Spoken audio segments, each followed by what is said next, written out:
खुलुमबाय गोजोन फुंबिलिनि गाहाम हामलायनायखौ बयनिसिमबो जासिहरनाय थाबाय। दिनै 6 मार्च 2025 इं मायथाइनि सानसेनि पान्जाब थुनाय राशिफोरखौ फरायथिना लाबाय।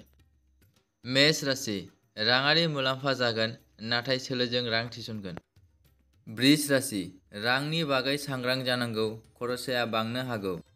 मिथुन राशि राङारि थासारिया गोख्रों जागोन। कर्कट राशि फालांगियाव जाफुंसार जानो हागोन। सिंह राशि फालांगि फेहेरनायजों लोगोसे धोनआ बांगोन। कन्या राशि धोन आरजिगोन नाथाय नाङै खरसाफोरखौ नागार। तुला राशि रांखान्थियारि थासारिया गोख्रों जागोन। वृश्चिक राशि नाङै खरसाखौ बांनाय नुनो हागौ, दोनथुमनायाव गोसो होनो हागौ। धनु राशि मोनसे गोख्रों राङारि थासारि जागोन आरो रां थिसननायनि गोदान खाबुफोर सोमजिगोन।